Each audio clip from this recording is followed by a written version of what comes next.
100+ courses यहाँ पर करा रहे होंगे, उसमें आगे एडमिशन लें, उसकी कोई भी फीस नहीं है। और जो बाकी कोर्सेज हैं हमारे हाईटेक कोर्सेज, उसमें भी डिस्काउंटेड फीसेस चल रही हैं।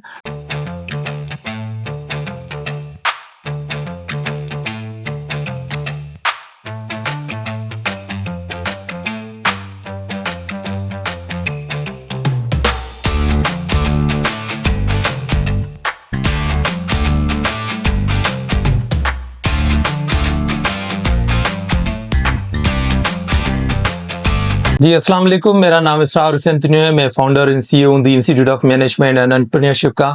जैसे कि आप लोगों को हमने पहले ही बता चुके थे कि हम लोग एक बहुत ही ज़बरदस्त लोकेशन पे आ रहे हैं। अब हम E block Abdullah sports tower में मौजूद हैं। टाइम की हमने एक हाईटेक सेंटर यहाँ पर इस्टेब्लिश किया हुआ है, जहाँ पर हम लोग 100+ कोर्सेज यहाँ पर करा रहे होंगे, जो कि आईटी से रिलेटेड है, एंटरप्रेन्योरशिप से रिलेटेड है, डिजिटल मार्केटिंग उसमें इंक्लूडेड है। इसमें सॉफ्ट स्किल्स की ट्रेनिंग्स इंक्लूडेड है।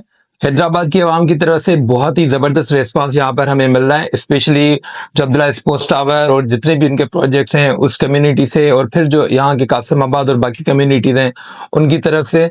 तो आप लोगों को इनवाइट किया जाता है कि आप लोग भी आएँ, और बहुत सारे ऐसे कोर्सेज जो कि हम लोगों ने इंट्रोडक्टरी कोर्सेज स्टार्ट किए हुए हैं, उसमें आगे एडमिशन लें, उसकी कोई भी फीस नहीं है। और जो बाकी कोर्सेज हैं हमारे हाईटेक कोर्सेज, उसमें भी डिस्काउंटेड फीसेस चल रही हैं। तो मैं आप सब लोगों को इनवाइट करता हूँ कि यहाँ पर आएँ और इन कोर्सेज को अवेल करें। Thank you.